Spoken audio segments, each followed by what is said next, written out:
Hello, everybody. I'm Rusty Peace. This is Railsplitters on the mic, and today we're talking with Lincoln Memorial University head softball coach Ritchie Richardson. Coach, welcome. Thanks for having me, Rusty.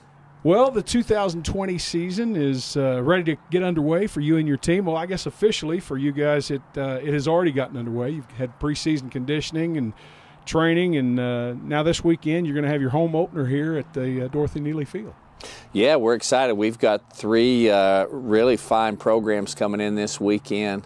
We open up on Friday with the University of Southern Indiana, who won a national championship just 2 seasons ago. And we're probably going to see an All-American pitcher right out of the gate. And then Maryville University out of St. Louis coming in on Saturday, along with West Virginia State, 2 really fine programs. And we got our hands full for sure this first weekend.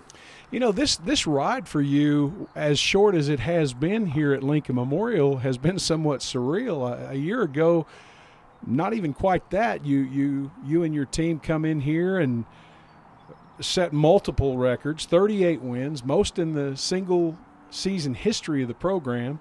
A lot of individual records, a lot of team records also fell with that effort, going all the way to the NCAA Super Regional. And I even have to question, has that ride ever stopped since last spring?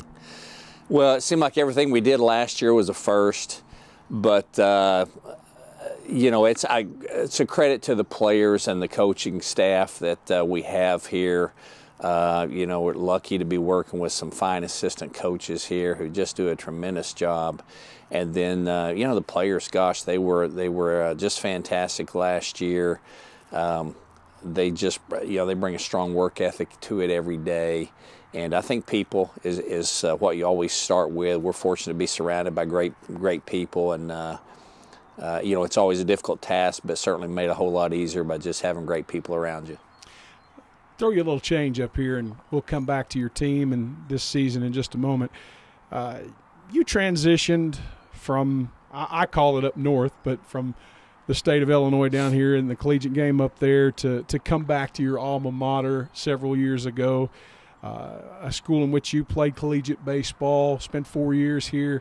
What was it like for you to come back and take over the reins of this program at your alma mater? Boy, I don't know if words can really describe it. You know, I was gone from East Tennessee for 25 years. And you don't realize how much you miss it until you don't have it. And you know, always kept ties to the university while I was gone. And you know, as you know, back for homecomings. Really, whenever I had an excuse to be back, I was always back. And you know, it's just that time in your life, in your coaching career, that is right. And fortunate to get an opportunity to come back home, to come back here, a place I love. I had a great experience here as a player, as a student, and just to be back in that, you know, in that atmosphere is, I don't know, it's a little bit surreal, I guess. Got to feel especially nice to be back close to your hometown where you were raised and where you grew up, as well as being close to your alma mater. Yeah, my parents are still in Maynardville, Tennessee, just down the road. So I pass by them every day. I'm eating more fried okra than I ever did. It's really nice. You know, my family, I'm lucky that they're still healthy and get to spend some time with them. Yeah, that's a real perk of being here for sure. All right, let's get back to the subject at hand. 2020 season upon us, a very solid foundation or returning base of players from a year ago, and this team is primed and ready to go right now. Yeah, we're lucky, 17 returning players from last season. I don't know that I've ever in my coaching career had that many returners. And, you know, normally those have been really, really good years when you're bringing back that many kids. You know, there's an understanding there about the way you want to practice, about how you want to play. And, yeah, I wouldn't say that it's been, you know, it's never easy, but it certainly has been, just a more efficient process this year with that amount of kids. So we do have a young program.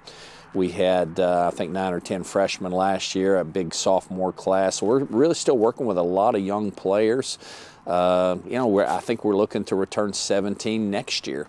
So, really a lot of young kids in our class, but it's a good group.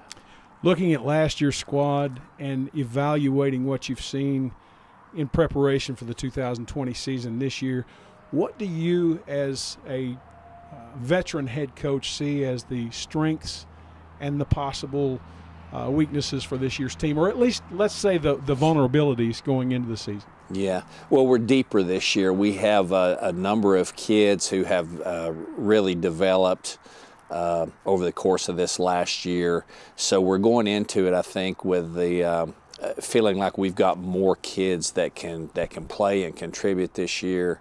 That's a good place to be in.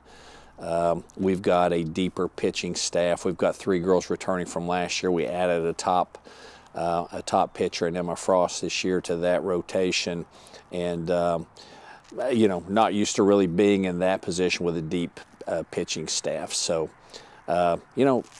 kids have been there now. They know what it's like to play in a tight conference race. They know what it's like to play in a regional and a super regional, and hopefully that experience can pay off for us if we're lucky enough to get into postseason there at the end.